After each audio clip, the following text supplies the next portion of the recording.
Happy Independence Day to all the men of India, because independence is a privilege only they have. Women are yet to be independent, yet to be given freedom in this country. नहीं feminist बहन जी, औरतों को पूरी आजादी होती है अपने लिए अच्छा और बुरा फैसला लेने की। औरतों को पूरी आजादी है कि अगर शादी के बाद पति पसंद ना आए तो उसको ड्राम में डालकर ऊपर से सीमेंट डाल दो। औरतों को पूरी आजादी है सेना की वर्दी पहनकर बॉर्डर पे जाकर दुश्मनों के चक्के छुड़ाने की। औरतों को पूरी आजादी है मर्द के सेंटिमेंट को अपने पैर की जूती के नीचे रखकर अपनी सारी बात मनवाने का। पूरे कायनात में अगर कोई सबसे बड़ा चूतिया प्रजाति है तो वो है मर्द जात। सोसाइटी की एक्सपेक्टेशन, घर की रिस्पॉन्सिबिलिटी और बॉस के डंडे हमेशा मर्द जात के पिछवाड़े में होती है और आखिर में थक हार कर शाम को वापस आओ तो घर की अलग किचकिच। तो ये कंगना रनौत जैसी बात मत करो। वो कहती है देश 2014 में आजाद हुआ है और ये कहती है कि औरतें आजादी नहीं है। तो फिर जैसी 12th हुई शादी हो गई। कुछ चीजें ऐसी होती है जो टाइम से हो जाए ना बेटर है उसको। तलाक इतने बढ़ रहे हैं, वो बढ़ किस में रहे हैं? जो ज्यादा पढ़ी लिखी जनरेशन है उसी में। वो फिर वो वैसा नहीं करेगी जैसा उसका हस्बैंड कह रहा है या जैसे उनके सास ससुर कह रहे हैं। और पहले के टाइम होता क्या है कि जब 17-18 लास्ट टू लास्ट 20 साल 21 साल लड़की दूसरे घर चली जाती थी और पीर वाले भी यही बोलते थे कि बेटा वहाँ से कभी मतलब रूठ के वापस मत आना। सारी चीजें अपनी शर्तों पे क्यों करनी? कुछ चीजें उनकी शर्तों पे कर लो। अगर आपका हस्बैंड आपकी जिम्मेदारी ले रहा है, आपको खुश रख रहा है, तो उसके अगेंस्ट जाके करना ही क्या है? कुछ भी बोल के इमोशनल बैकग्राउंड म्यूजिक डाल दो, उससे बात सेंसिबल नहीं बन जाती। Let's see how much internalise patriarchy aunty just dropped in one go. First, कुछ चीज़ें ऐसी होती हैं जो टाइम से हो जाए बेटर है। पहले के टाइम पे 17 to 20 साल में लड़की दूसरे घर चली जाती थी। Romanticising child marriage like it was ideal when it actually cost women their education, freedom and emotional maturity. इस वीडियो के दो पहलू हैं। एक तरफ एक परफेक्ट और मैच्योर वुमन है जिनको ये पता है कि उनको अपनी लाइफ को पीसफुली कैसे जीना है। इन जैसी वुमन, ये दो कौड़ी के फेमिनिस्ट है ना, उनसे काफी बढ़कर है। कम से कम उन्हें ये तो पता है कि उनकी लाइफ उनको जीनी कैसे है। नीचे वाली बहन जी का प्रॉब्लम ये है कि जो ये औरत है वो अपने पति से प्यार करती है, पति से ज्यादा बहस नहीं करती, अपने पति के सारे बातों को वो ध्यान से सुनती है। अब ये सो कॉल्ड फेमिनिस्ट बहन जी का दिक्कत ये है कि ये औरत अपने पति का बात मान क्यों रही है? नहीं, क्या जरूरत है अपने पति की हर बात से एग्री करने की? ये जो भी औरतें अपने पति का साथ देती है, पति से प्यार करती है, उनके डिसीजन में एग्री करती है, वो औरतों को वीक दिखा रही है। ये है प्रॉब्लम इन फेमिनिस्ट दीदी का। 16-17 साल की एज में शादी हुई, अगर इस चीज को हम सोशली देखेंगे ना तो ये काफी गलत बात है। इसमें समाज के 20 चोचले हैं, लेकिन अगर वही चीज को एक पति पत्नी के नजर से देखें तो उनके लिए बस ये प्यार है। वो 17-18 साल की एज में शादी करके भी बहुत खुश है और इधर तुम 25-30 साल की उम्र में शादी करते हो, उसके बाद भी टिक नहीं पाते और उससे पहले भी तुम्हें शादी से पहले 20 चोचले चाहिए। कभी लिविंग रिलेशनशिप, कभी डेटिंग, कभी मिलना, फिर भी तुम्हारा रिश्ता लंबा नहीं चलता। अब जरूरी नहीं है कि हर इंग्लिश बोलने वाला पढ़ा लिखा हो। कुछ लोग अपना मुंह या तो तंबाकू थूकने के लिए करते हैं या फिर मर्दों की बुराई। अरे वाह वाह वाह वाह वाह वाह, कितनी संस्कारी लड़की है। क्या नाम है बेटी? In our society, sanskar is less about values and more about controlling women. Sanskari bahu, sanskari ladki, sanskari beti. Ever noticed how this word follows women like a shadow?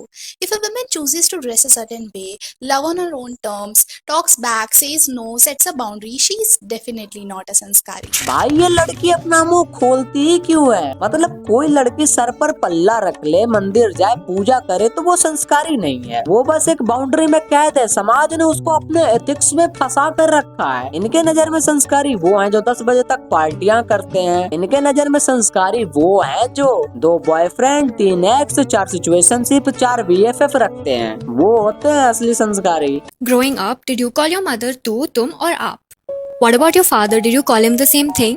I'm a therapist, let me explain. It is actually very common for people to refer to their mothers by tu or tum and call their fathers aap. It represents how differently we view our parents in terms of respect without realizing it. Our language reveals how we perceive them. Children actually learn how we are supposed to treat different genders from their parents, and they'll often see their fathers calling their mothers tu or tum, while the mothers call the fathers aap. It will be rare to see that the father is being called by tu or tum while the mother is being called aap. ये AC वाले कमरे में बैठकर ज्ञान देना कितना आसान होता है ना। हमने अपने लाइफ का एक लंबा समय अपनी मम्मियों के साथ बिताया है, तो जिसके वजह से ना एक फ्रेंडली बॉन्डिंग बन जाती है। बचपन में जब पापा देर रात को घर आते थे तो मैं सोया रहता था, और सुबह जब मैं स्कूल जाता था उस टाइम पर वो सोए रहते थे। मम्मी ने समझा, हिम्मत दी, कंफर्ट दिया, साथ दिया। पापा के साथ आखिर समय बिता कौन पाया है अभी तक। और मम्मी के हाथ ना थोड़े से नाजुक होते हैं, अगर वो पीटेगी तो उतना दर्द भी नहीं होता और उतना बुरा भी नहीं लगता। लेकिन बाबूजी तो अपने जवानी के भी बदला निकालने लगते हैं। औरतें नेचुरली ही नर्चरिंग होती हैं, वो अंदर से ना बहुत प्यारी और नरम होती हैं। That's why they take the main responsibility of bringing up the children. And आदमी लोग वो सख्त होते हैं, they're not naturally that good with kids. That's why they tend to do other activities like earning the money. ये सब natural और biological होता है। Okay. Let's start giving the kids the mother surnames then. That makes complete sense now, because she is the one who is bringing them up. Why would the children have the surname of the man if he's not even a part of the parenting process, right? Right? पहली बात, एक आदमी अपने बीवी बच्चों को खुश रखने के लिए वो काम भी कर लेता है जो वो करना नहीं चाहता है। सरनेम किसका लगाना है ये उतना मैटर नहीं करता, ये वेद पुराण की चीज है। हालांकि मुझे इस चीज की नॉलेज तो है, लेकिन वो क्या है ना कि मैं तुम जैसे खाली दिमाग के आगे अपना नॉलेज वेस्ट नहीं करना चाहता। लेकिन ये कहना कि औरत पैदा करती है, उसको पालती है, तो उसमें पिता की कोई पेरेंटिंग नहीं होती है, ये बहुत गलत बात है। मुझे तुम ये बताओ कि तुम पैदा कैसे हुए। ऑब्वियस सी बात है, एक मेल और एक फीमेल के बायो प्रोसेस से। तुम्हें बचपन में दूध, दवाइयाँ या फिर जब तुम बीमार होते थे तो तुम्हें डॉक्टर के पास लेकर कौन जाता था? ऑब्वियसली तुम्हारे पापा, यानी कि एक आदमी। तुम्हें कपड़े लत्ते, कॉलेज की फी, ये सब किसने दी? एक आदमी ने। लेकिन क्या तुम कभी ये जानने का ट्राई किए हो कि उस आदमी के मन में क्या बीत रही होगी, आखिर वो चाहता क्या है? मैं ये नहीं कह रहा कि सारे काम औरतें करती है या सारे काम मर्द करते हैं। एक परफेक्ट लाइफ को बैलेंस बना के चलने के लिए दोनों की बराबर नीड होती है। मैंने देखा है काफी औरतों को दिन रात मजदूरी करते हुए ताकि वो अपने बच्चे, अपने पति को खुश रख सके। मैंने एक आदमी को भी देखा है अपने सारे सपनों का बलिदान करते हुए ताकि उसके बीवी बच्चे खुश रहें। लेकिन नहीं, हम तो बस फेमिनिस्ट है, हमारा काम है मर्दों को बस नीचा दिखाओ, औरतों को इनसिक्योर फील कराओ। बच्चे पैदा होने के बाद से लेकर बड़े होने तक सबसे ज्यादा अगर तुम्हारी कोई फिक्र करता है तो वो है तुम्हारा बाप। दुनिया में लाना और दुनिया में पाल पोस कर बड़ा करना, ये करने के लिए एक परफेक्ट पेरेंटिंग की जरूरत होती है। और वो ना तो काम कोई अकेले औरत कर सकती है, ना अकेला कोई मर्द कर सकता है। दिन ये सारा कंटेंट क्रिएशन छोड़ के तू किसी रिच आदमी से शादी करेगी और उसके कपड़े धोएगी। मैं ही हूँ वो रिच आदमी, meet me, Simran Rana.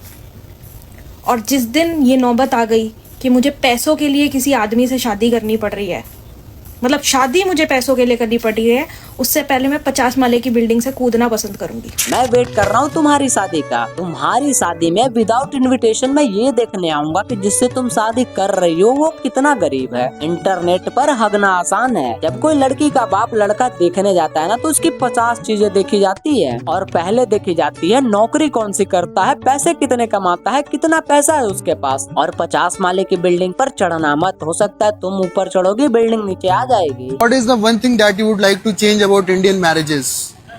That the girl has to leave their own home and go to their husband house. The patriarchal thinking that the girl always have to leave their homes. Okay, okay.